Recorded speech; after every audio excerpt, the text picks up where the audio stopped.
die wat in die skadu van die allerhoogste sit, in die geheime plek, sal vir God kan sê, U is my bergvesting, my toevlug, op wie ek vertrou. Want U sal my kom haal, by die diepste donker plekke, waar ek omring word deur die doodsgevaar. Ja, U vlerke van my toe, onder die troue vleuels vind ek my skuiling. Die vure is my skuld, my bevryding. Ek sal nie bang wees nie, vir die onheil in die nag, of verwoesting in die dag. Ek sal nie bang wees nie, of alle 1000 aan my sy, of 10.000 hier langs my.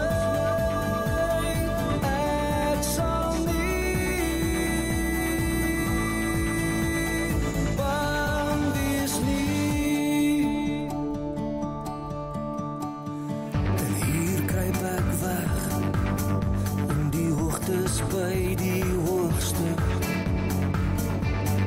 alles veilig in die hand, buite die bereik van die vyand en sy magte, omring deur engele aan elke kant. Want U laat my dra, veilig oor alles wat verskeer, vergiftig, begrys elke aanval wat op my gerig is. Ek sal nie bang wees nie, vir die onheil in die nag, of verwoesting in die dag. Ek sal nie bang wees nie, of alle 1000 aan my sy, of 10.000 hier langs my. Ek sal nie bang wees nie. U sal my red, omdat U weet hoeveel ek lief het, omdat ek in alles op U vertrou, sal U my veilig in die hoogtes hou. En wanneer ek weer die pad verloor, sal U elke keer my noodkreet hoor. My verwoesting sal elke keer keer, en vir altyd my met die redding U. Ek sal nie bang wees nie, vir die onheil in die nag, of verwoesting in die dag. Ek sal nie bang wees nie, of alle 1000 aan my sy, of 10.000 hier langs my. Ek sal nie bang wees nie.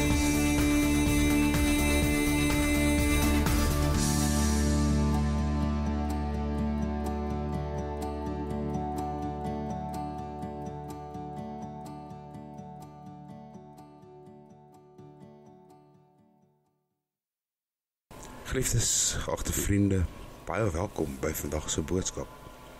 Ek is pastoor Pieter Boysen van die JCR TMS familie in die Oosrand.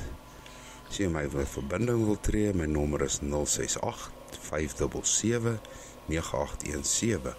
Na afloop van vandag se boodskap nooi ek u uit om die nagmaal saam my en my gesin te geniet, maar voordat ons verder gaan, ons word stil voor ons hemelse Vader. O soewereine God, U is die skepper van alle mense, want U het hulle gemaak en U onderhou hulle. U is die wonderlike Vader van hart, van hulle wat U ken, U liefhet en U eer. Vir U juk sag is en U las lig is, vir wie U werk eerbaar en U gebooie roemryk is. Maar hoe min het U goedheid my geraak, hoe min het ek belang gestel om U genade aanbod te gebruik. Hoe gereeld het ek nagelaat om aan ander goed te doen. Ek staan voor U oortrek van sonde en oortredings. Wees ons genadig en mag U goedheid ons tot berou lei. Help ons om elke verkeerde rigting te haat en agter te laat. Om op ons karakter en insette te let. Om ons tong in toom te hou. Om ons hart met ywer te bewaar. Om teen versoekings te waak en te bid. Om sonde af te sterf. Om besorgd oor die saligheid van ander te wees. O God, ons kan nie verdra om die verderf van my families, van ons vriende te sien nie. Laat hulle wat met liefdesbande aan ons gebind is, vir U kosbaar wees, en aan U eer betoebewy, en aan U eer toegewy te wees. Heilig en seën ons godsdiens, ons huisgodsdiens, ons onderrig, ons dissipline en voorbeeld, sodat ons huis 'n kweekhuis vir die hemel sal wees. My gemeente, die tuin van die Here, verryk met bome en geregtigheid, wat U tot U eer geplant het. Laat ons familie nie dink dat hulle vriendelikheid, hulle innemendheid, sedelike lewe voldoende sal wees om die hemel te bereik nie. Gee dat die aanwesigheid van 'n tere gewete, 'n sagte hart, die waarskuwing en vreugde van U woord nie op die ou end uitgedoos sal word nie, maar in alles wat ons liefhet tot oorwinning sal lei. Amen en amen. Geliefdes, geagte luisteraars, ons skriflesing vanmôre kom uit Filippense 4. Die skrywer van die boek Filippense was die apostel Paulus, wat uit die tronk aan die kerk in Filippi geskryf het. En ek wil graag vir julle 'n paar versies lees uit Filippense 4 vanaf vers 10. Ek het met groot blydskap in die Here dat julle nou uiteindelik weer opgeleef het om aan my belange te dink, waarin julle ook gedink het, maar julle het nie geleentheid gehad nie. Nie dat ek uit gebrek sê nie, want ek het geleer om vergenoeg te wees met die omstandighede waarin ek is. Ek weet om verneder te word. Ek weet om oorvloed te hê. In elke opsig en in alle dinge is ek onderrig. Om versadig te word, sowel as om honger te ly. Om oorvloed te hê, sowel as gebrek te ly. Ek is tot alles in staat, deur Christus wat my krag gee. Nogtans het julle goed gedink, toe julle deel gehad het in my verdrukking. En julle Filippense, weet ook dat in die begin van die evangelie, toe ek van Macedonië vertrek het, geen gemeente deel gehad het in my rekening van uitgawes en inkomste nie, behalwe julle alleen. Toe ek ook in Thessalonika, het julle vir my behoeftes meer as eenmaal iets gestuur. Nie dat ek die gawe soek nie, maar ek soek die vrug wat oorvloedig word op julle rekening. Net tot sover. As ons vandag 'n teks moet gebruik, gaan dit vers 11 wees. Ek het geleer om altyd vergenoeg te wees met die omstandighede waarin ek is. Ja, wat 'n styling maak Paulus hier?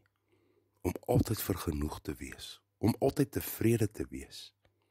Wie van ons kan altyd vergenoegd of tevrede wees? Paulus se lewe was alles behalwe maanskyn en rose. Hy was vals beskuldig, met klippe gegooi en met stokke geslaan. Hy was jare lank in die tronk. Wat was sy geheim? In ons teksvers skryf hy, ek het geleer om altyd vergenoeg te wees met die omstandighede waarin ek is. Hoe doen 'n mens dit? Hoe leer 'n mens om altyd in alles, in alle omstandighede tevrede te wees? Kom ons kyk na 2 scenario's. Stel jouself voor jy verslaap. Nou is jy laat vir werk. Jy hol die huis uit, klim in jou motor en daar is die batterypap. Nou gaan jy nog later wees. Jy weet dat die highway of die pad wat jy moet ry, 'n maalnes is op 'n sekere tyd van die dag. En jou plan was om voor die verkeer daardeur te gaan. Om daardeur te wees, maar nou gaan jy in al daai verkeer sit. Elkeen van ons weet hoe dit voel om in verkeer te sit. Wat sou jy sê is die eerste gedagte wat nou deur jou kop gaan? Ja nee, ek het geweet. My planne werk nooit uit nie. Soos ek dit wil, werk dit net maar nooit uit nie. Hoekom kan my planne nie net altyd uitwerk, of soos wat ek het beplan nie? Hoekom werk ander mense se planne uit, maar nie myne nie?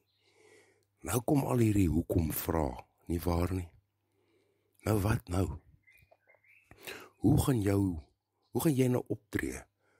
Gaan jy nou by die huis uitstorm, jou hondskop, jou kinders slaat op jou metgestel skree? Met ander woorde, jou speelgoed uit die kot uitgooi. Dink so bietjie, waar is die probleem? Is dit dalk die papbattery se skuld? Of is dit dalk jou skuld omdat jy die ligte aan vergeet het? Of is dit nie dalk ons Vader wat jou wil beskerm nie? Maar ek weet nou, verseker, dis nie hoe ons dink nie. Ons dink aan ons planne. Ons planne werk nooit uit nie. Die ons. Geliefdes, geagte luisteraars, dis waar die probleem is. Die ons planne, my planne. As ons nie ons planne saam met God beplan en bespreek nie, kan ons met sekerheid sê, sal dit nie uitwerk, soos wat ons dit wil hê nie.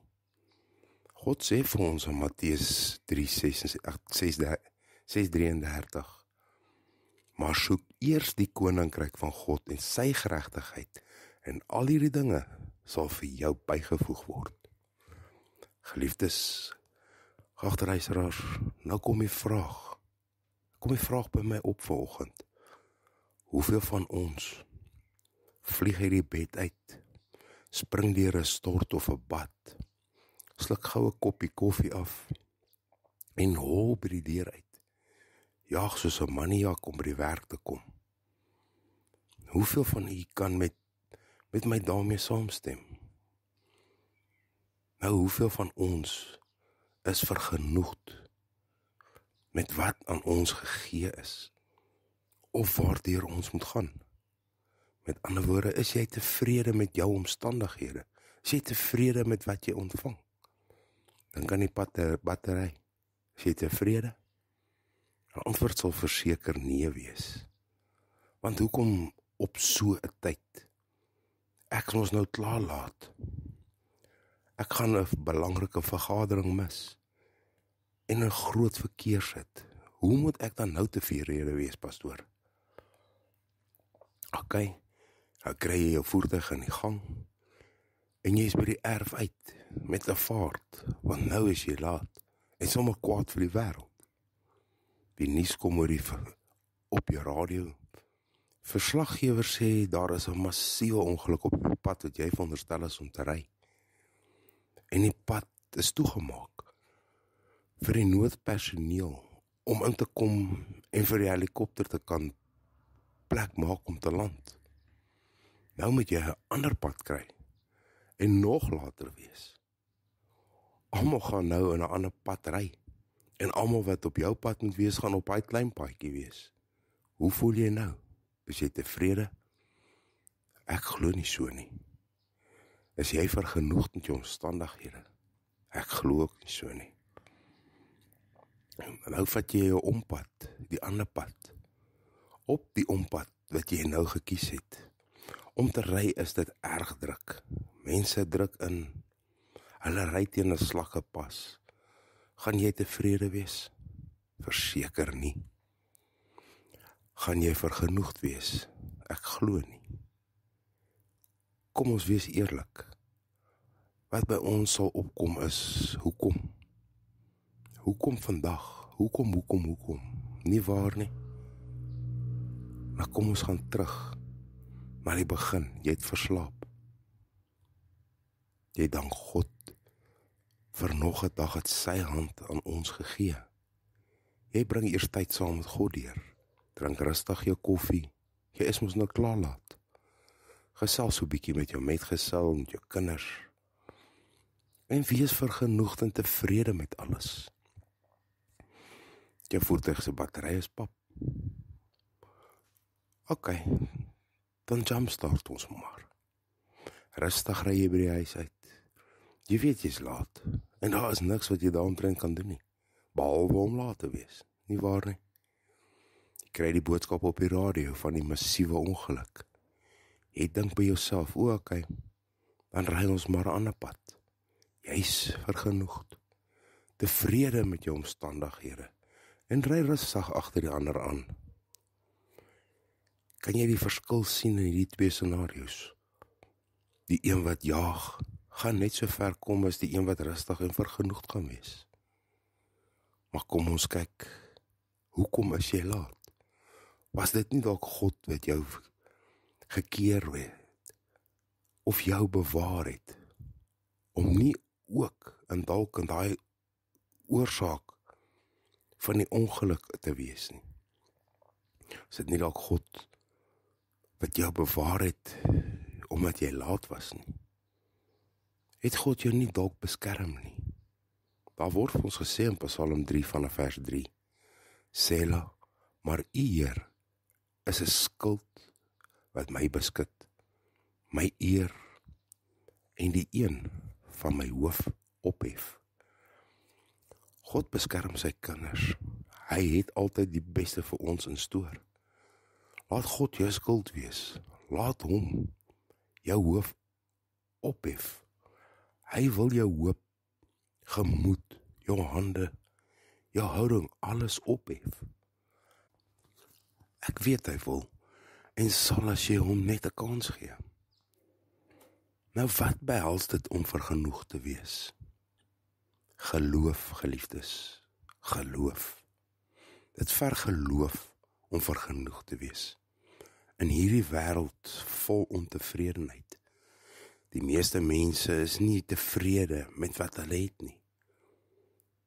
Ek wil meer hê, ongeag wat dit kos. In Timoteus 6 vers 9 word ons gewaarsku. Maar die wat ryk wil word, val in versoeking en strikke, en baie dwaase en skadelike begeertekhede, wat die mens laat wegsink in verderf en ondergang. Satan probeer materialistiese neigings aan ons aanwakker, en probeer ons verlok met dinge wat begeerlik is vir die oog. In Johannes 2 vers 16, want alles wat in hierdie wêreld is, die begeerlikheid van die vlees, en die begeerlikheid van die oë, en die grootheid van die lewe, is nie uit God nie, maar is uit die wêreld.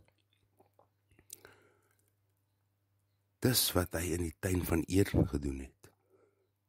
En dit het gewerk. Daarom gebruik hy vandag soortgelyke liste om ons te bedrieg, om ons teen Satan se bedrog en leuns te verdedig, moet ons geloof toon deur vergenoeg te wees met wat jy het. Jesus het sy disippels geleer om die Vader in gebed om ons daaglikse brood te vra. Matteus 6 vers 11, gee ons vandag ons daaglikse brood.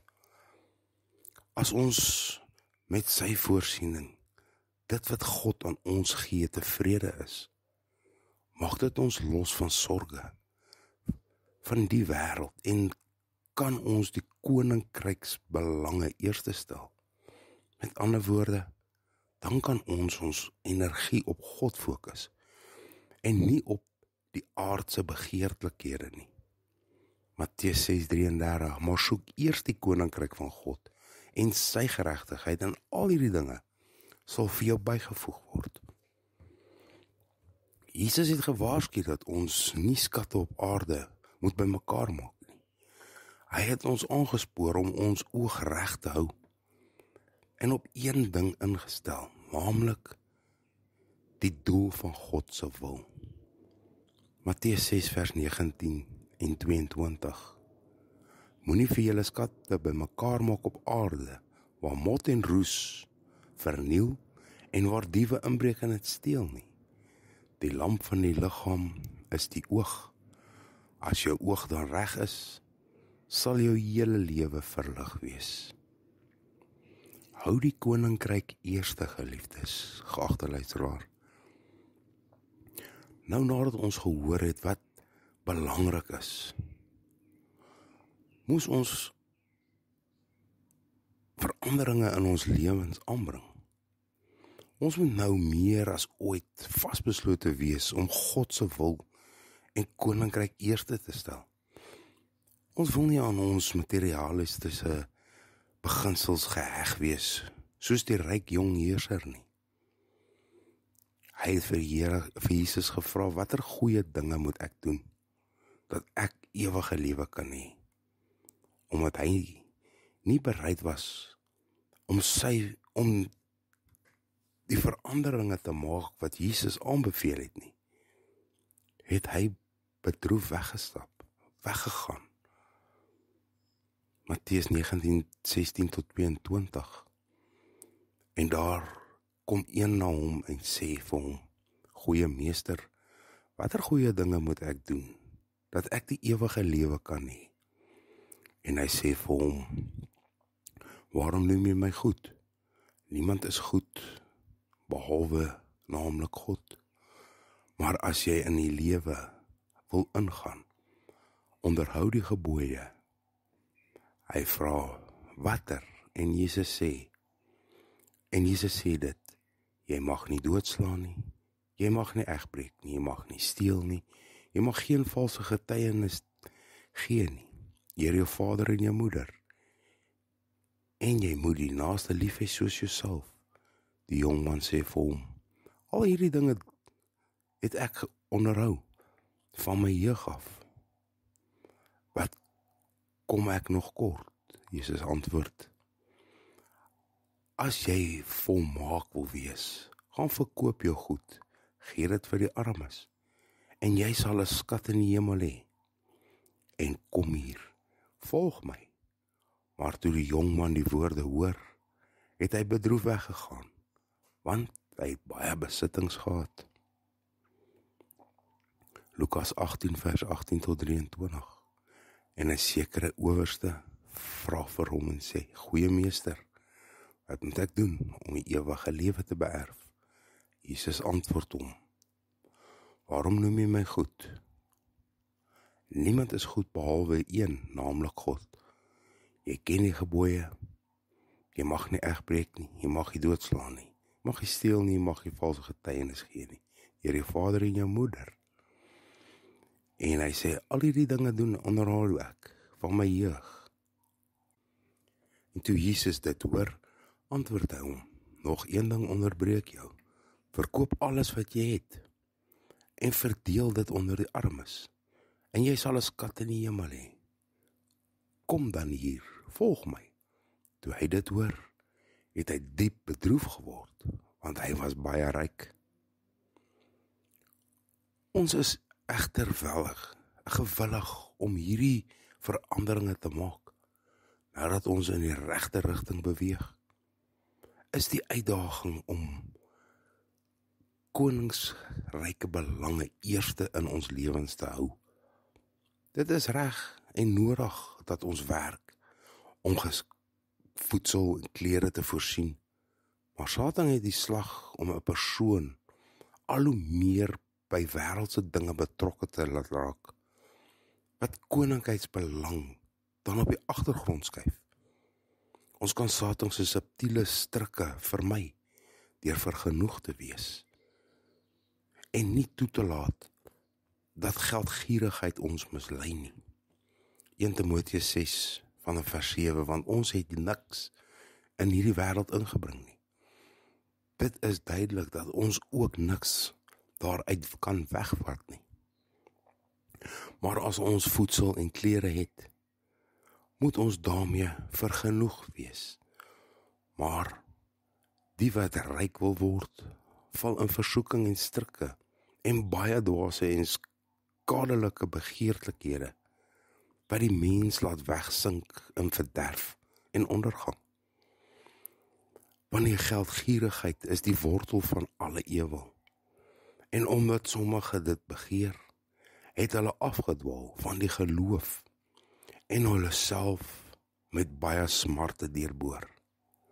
Soos wat die apostel Paulus onlangs ons talle seëninge as ons lewens om Christus bediening bou. Hy het hard gewerk en mede Christene aangespoor om dieselfde te doen. Jy kan gerus 1 Tessalonisense 2 vers 9 gaan lees, as ook 2 Tessalonisense 3 vanaf vers 7. Hy het voortdurend aan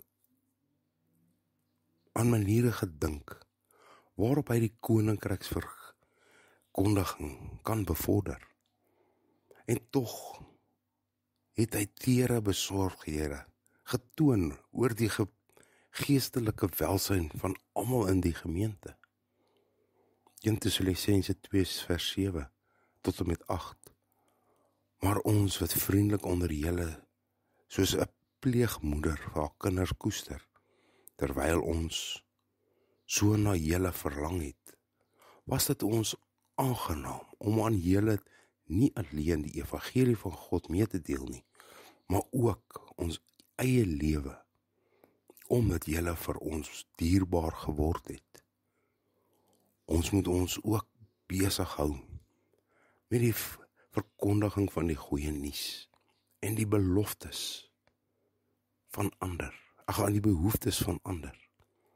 Vergenoegdheid spruit uit die wete dat ons die wil van ons Vader doen. Die skrif vermaan ons om die materialistiese behoeftes van ons huisgesin te voorsien, maar dit moenie die middelpunt van ons lewens word nie. Die geestelike dinge moet eers kom.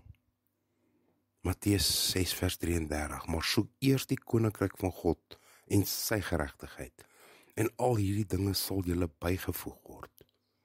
1 Timoteus 5 vers 8, maar niemand wat vir sy eie mense en vir al sy huisgenote nie sorg nie, het die geloof verloon en is slegter as 'n ongelowige. Dit is 'n uitdaging om op hierdie kritieke tye, wat moeilik is om deur te kom, die regte balans te vind. 2 Timoteus 3 vers 3:1, maar weet dit, dat daar in die laaste dae swaar tye sal kom. Wat sal ons help om dit te kan doen? Geliefdes, geagte luisteraars, maak die Bybel se beskouing jou eie. God se woord waarsku dat die najaag van rykdom ons geestelik ondergang gaan beteken. 1 Timoteus 6 vers 9. Maar die wat ryk wil word, val in versoeking en strikke, en baie dwaase en skuldige begeerlikhede van die mens laat wegsink in verderf en ondergang. In hierdie kritieke tye sal dit vir enige een van ons rampspoedig wees om oor werk en finansiële bekommernisse te bly top. En dat dit dan soveel van ons aandag en tyd in beslag sal neem, dat ons geestelike lewe daaronder lê, dat ons geestelike lewe nie meer die eerste plek in ons lewens beklee nie. Lukas 21 vers 34. Maar pas op vir jouself, dat julle hart nie miskien beswaard word deur swelgery en dronkenskap en sorge van die lewe nie, en dat julle dag julle nie skielik oorval nie. In teenstelling, hiermee maan die Bybel, as ons dan voedsel, klere en 'n dak oor ons kop het, sal ons met hierdie dinge tevrede wees, sal ons met die druk van die lewe tevrede kan wees. 1 Timoteus 6 vers 7 en 8. Want ons het niks in hierdie wêreld ingebring nie. Dit is duidelik dat ons ook niks daaruit kan wegdra nie. Maar as julle voedsel en klere het, moet julle daarmee vergenoegd wees. Dit beteken nie dat daar van Christene verwag word om in armoede te lewe nie. Maar dit help ons om te sien wat ons materialistiese behoeftes werklik en soos genoem: klere, kos, behuising. As ons hierdie lewensmiddels het, moet ons nie voortdurend 'n hoër lewensstandaard najag nie. Wanneer ons dit oorweeg om iets te koop of ekstra werk te doen, sal dit goed wees. As ons onsself afvra, is dit werklik nodig? Dit sal ons help om aan hierdie raad gehoor te gee. Hebreërs 13 vers 5. Laat julle lewenswyse vry wees van die liefde vir geld, terwyl julle tevrede is met die teenwoordige dinge. As ons op God vertrou, sal hy ons bystaan, ons in sy hand hou. Spreuke 3:5. Vertrou op God met jou hele hart en steun nie op jou eie insigte nie. Ken hom in al jou weë, dan sal hy jou paaie gelyk maak. Hoewel ons hart moet werk om in ons lewe, ons daaglikse lewe, ons behoeftes te voorsien, maak ons hierdie dinge nie die middelpunt van ons lewens nie. Of ons nou min of baie het, ons vertrou op God om te voorsien wat ons nodig het. Geliefdes, geagte luisteraars, ek wil begin afsluit. Daar is 'n versekering dat God ons oppas en ons beskerm en ons seën. Hierdie feit word nogal deur Satan self gegee. 1 Job 10. Het hy nie self hom en sy huis en alles wat hy het aan alle kante rondom beskik nie? Die werk van sy hande het hy geseën en sy weë het sterk vermeerder in die land. Ek vermoed ons kan die Satan hierdie keer glo. wat hy hier in Job 1 vir die Here gesê het. Hy getuig oor die troon van God, dat hy niks kan doen aan iemand wat deur God beskerm word. 'n Feit wat mense eintlik hartseer maak, is dat God so oneindig trots is op elkeen wat hom liefhet en probeer gehoorsaam. Job 2 vers 3. En die Here vra vir Satan, het jy ag gegee op my knegt Job? Want daar is niemand op aarde soos hy nie. 'n man vroom en opreg, Godvreesend, en wat afwyk van die kwaad. En hy volhard nog in sy vroomheid. En dan kom Satan. Satan se roemlose uitdaging aan die Here. Gee net 'n bietjie skiet op hierdie man. En u sal sien wat hy doen, hy sal u begin vloek en verneder. En jy sal sien, Here, hoe vinnig hy swyk. Job 1:11.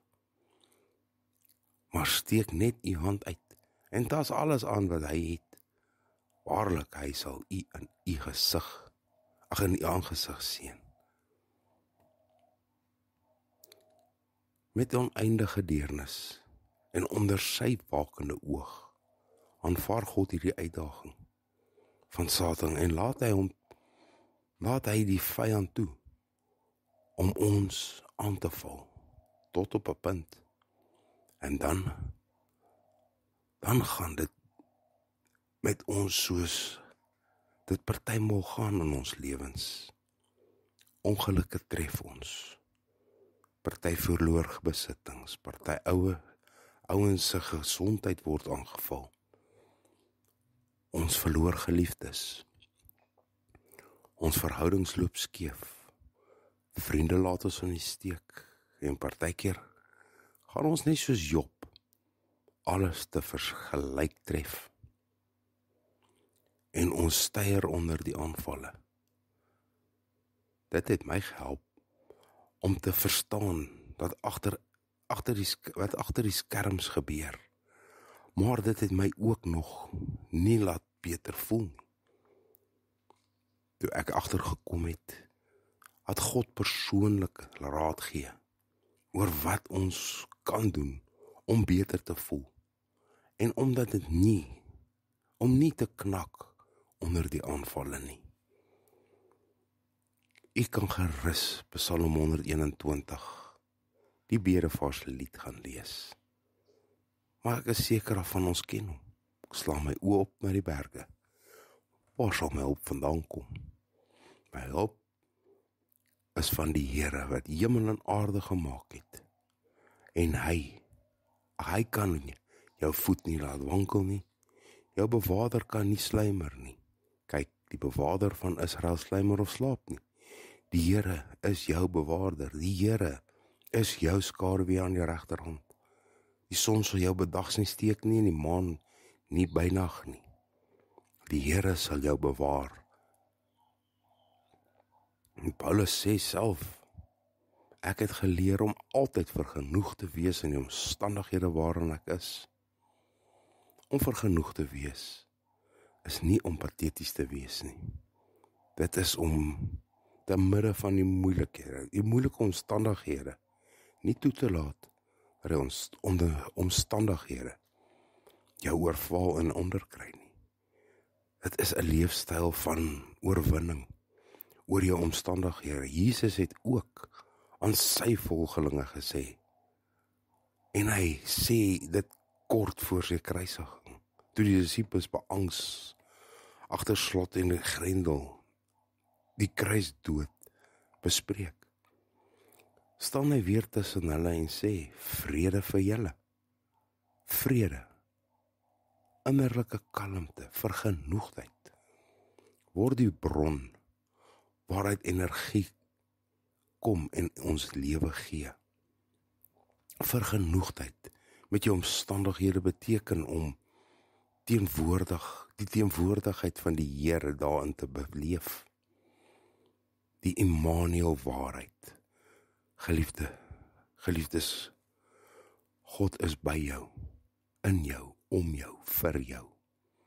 Vergenoegdheid is om te leef in die bewustheid van sy nabyheid, van God se nabyheid. Dit is om God te vertrou, om daar te wees, waar jy jou bevind, selfs in moeilike omstandighede. Gaan kyk bietjie maar na die natuur. Sien 'n slag die Skepper raak. Leer jou Skepper ken, deur na sy skepping te kyk. Die natuur is vergenoegd. Hoekom kan ons nie dan ook wees nie? God het ons in sy handpalm en niks of niemand kan ons daar uitruk nie. 1 Timoteus 6 vers 6. Maar die godsaligheid saam met vergenoegdheid is 'n groot wins. Geliefdes, leer om in God se krag te leef en om op hom te vertrou. Amen.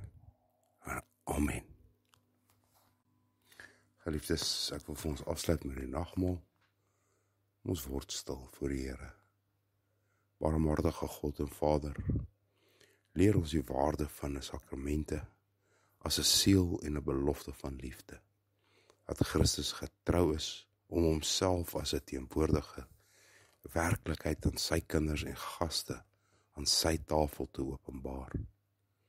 Verseker ons daardeur dat sy woord ons geloof vergoed, dat hy deur die heilige eenwording aan ons gegee is, dat ons krag sal hê om nie in sonde terug te val nie, dat ons lewe wat in ons begin is, in die hemel volmaak sal word, dat ons verbond met hom bevestig is, dat hy homself gee aan almal wat hom met dankbaarheid aanvaar. Wanneer ons na die feesmaal kom, help ons om te onthou dat ons plig teenoor onsself, ons familie, gemeente en vriende versuim het, deur nie te onderrig en te vermaan en 'n voorbeeld te wees nie. Gee dat ons onkundig sal besef, omdat ons nie weet hoe om te bid nie. Ons afstootlikheid deurdat ons ongemaklik was om oor U te praat, in plaas daarvan om op blydskap in U bekend te maak. Ons trots deurdat ons uit vrees vir mislukking nie gesê het wat ons moes nie. Ons louheid deurdat ons nie volledig aan U heerlikheid gestreef het nie. Ons ledigheid en traagheid, ons gebrek aan tere harte, ons tere liefde, ons vrees vir vrugteloosheid. As ons sou probeer en niks reg kry, en saad op die rots saai, laat ons besef dat selfs al het ons reg opgetree, ons steeds die beginsel wat ons versuim veroorsaak het, moet bekla, dat goeie pligte gedoen of nagelaat word, weens verkeerde beginsels of motiverings of motiewe, en eerder wanneer dit hanteer is, sal ons weet dat ons verantwoordelikhede en die omvang daarvan is. Maak ons nou heel, wanneer ons U tafel nader, vul ons met U heilige genade en met U self. Amen. Geliefdes, die instelling van die nagmaal, soos wat het van ons opgeskryf staan in 1 Korintiërs 11 van vers 23. Want ek het van die Here ontvang, wat ek ook aan julle oorgelewer het, dat die Here in die nag waarin hy verraai is brood geneem het, en nadat hy gedank het, het hy het gebreek en gesê, neem, eet, dit is my liggaam wat vir julle gebreek word, doen dit tot my gedagtenis.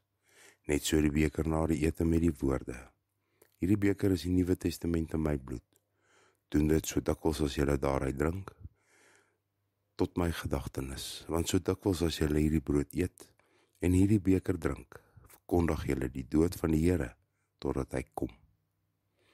Geliefdes, geagte luisteraars, die nagmaal is in sy wyse 'n verbondsmaaltyd, waar die verbintenis tussen Christus en sy gemeente telke vernuwe word. Dis 'n gedagtenismaal. Die Here het met die instelling van die nagmaal gesê, gebruik dit tot my gedagtenis. Dis ook vir ons 'n waarborg, want daarom sê hy, dit is my liggaam en dit is my bloed.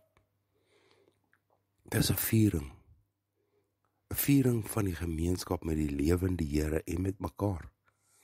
Omdat dit een brood is ons, al is ons baie, saam een liggaam, want ons het almal deel aan die brood. Dis ook vir ons 'n toekomsverwagting. Ons het in die nagmaal die versekering dat die Here een is met ons. Dis 'n vreugdefees. Hoewel die gemeenskap of ons gemeente die nagmaal met erns vier, is dit tog 'n vreugdefees, waar die Heiland op 'n besonderse manier die vrug van sy lyding, sterwe en opstanding aan ons uitdeel. Om nou die volle seën van die nagmaal te kan ontvang, is dit nodig dat elkeen hom in die teenwoordigheid van die Here ondersoek, voor hy van die brood eet of uit die beker drink, sodat hy nie 'n oordeel oor homself bring nie. Soos wat die waarskuwing vir ons ook opgeskryf staan in 1 Korintiërs 11 vanaf vers 27.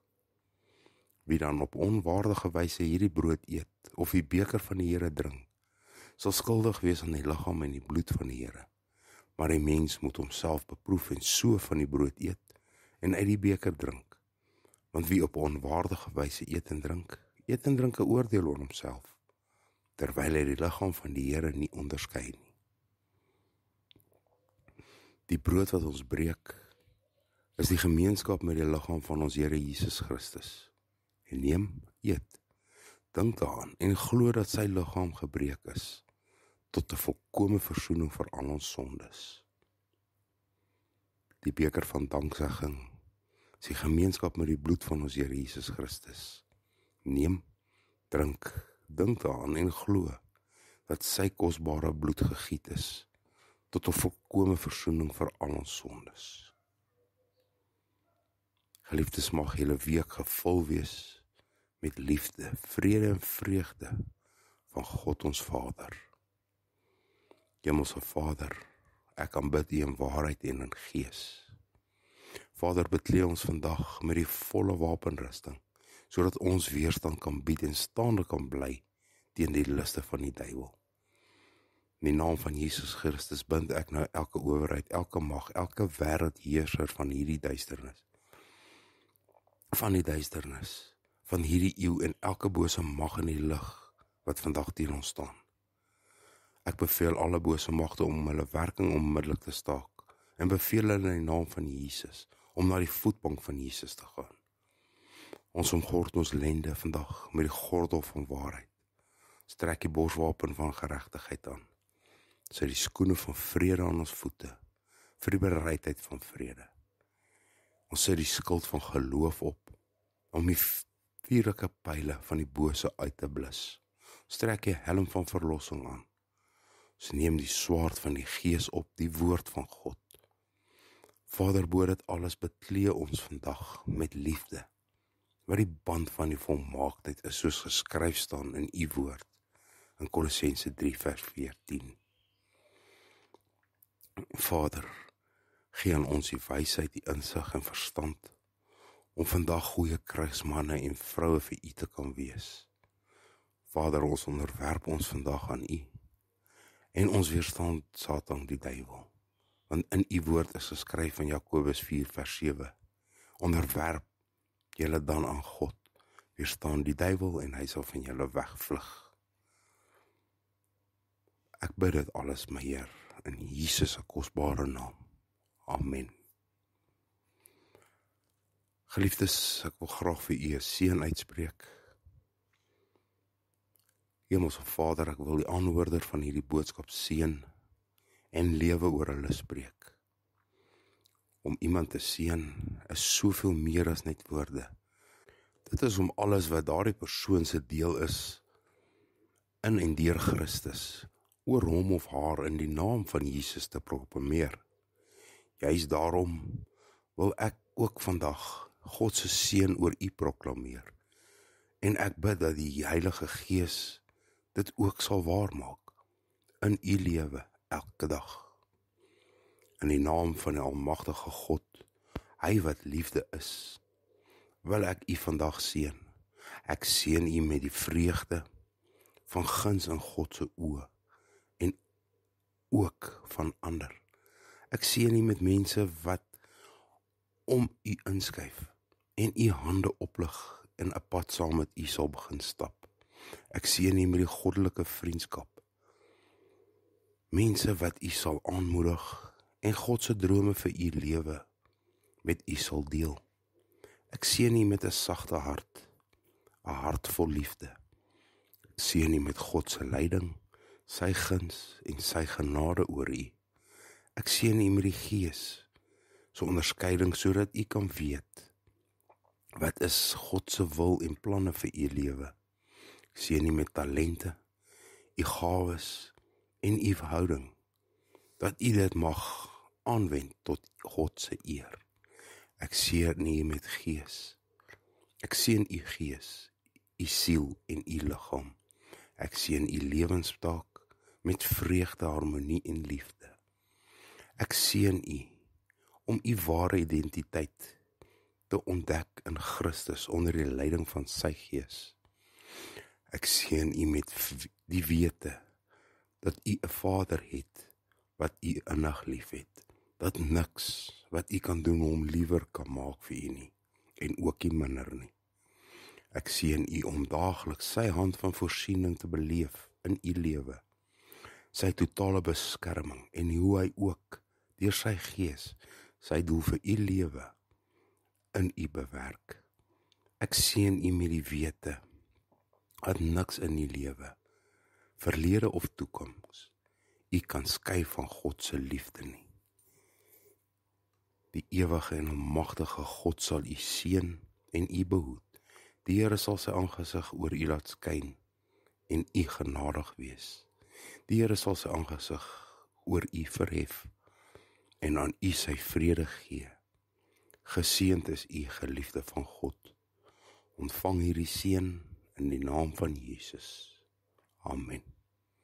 Geliefdes, genade vir julle en vrede van God ons Vader en die Here Jesus Christus. Tot ons weer gesels. Shalom.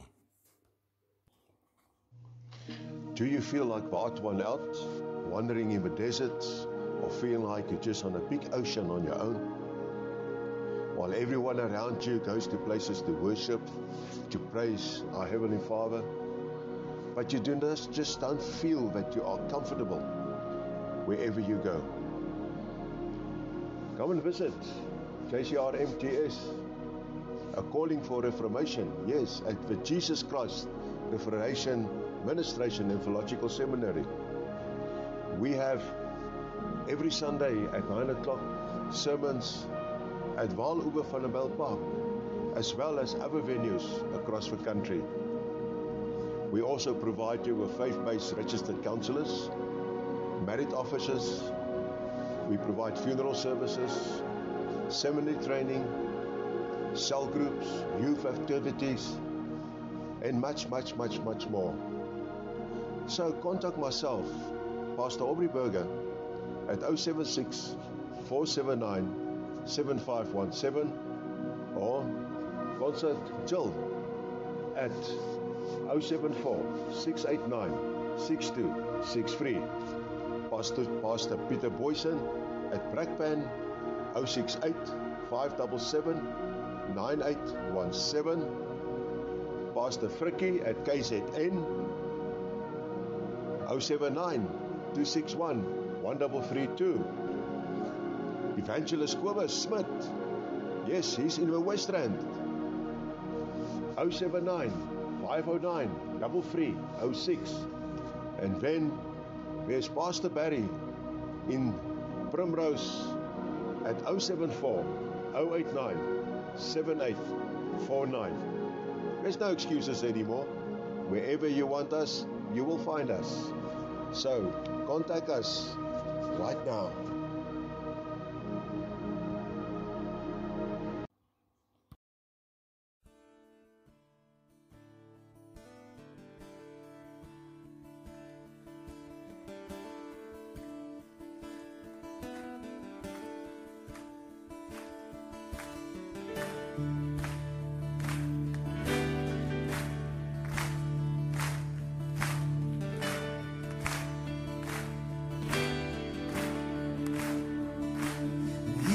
has fire in his eyes and a sword in his hand, and he's riding a white horse across this land. He has fire in his eyes and a sword in his hand, riding a white horse all across this land.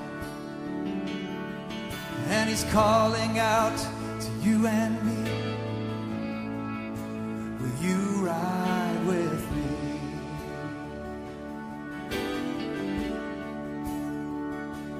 He has fire in his eyes and a sword in his hand, and he's riding a white horse across this land.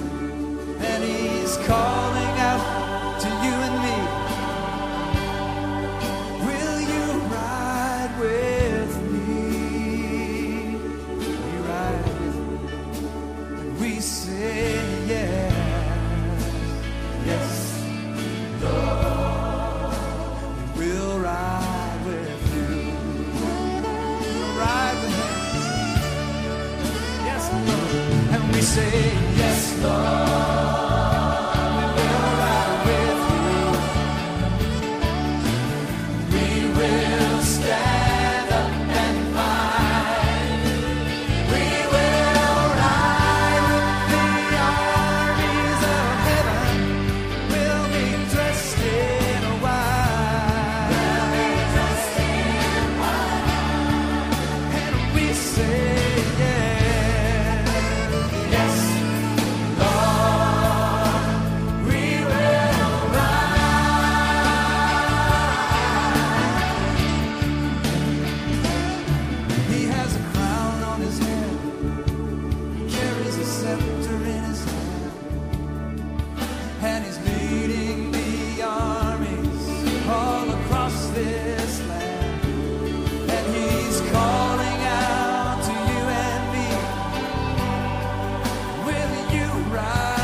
is his love for his bride, and he's longing that she be with him, right by his side.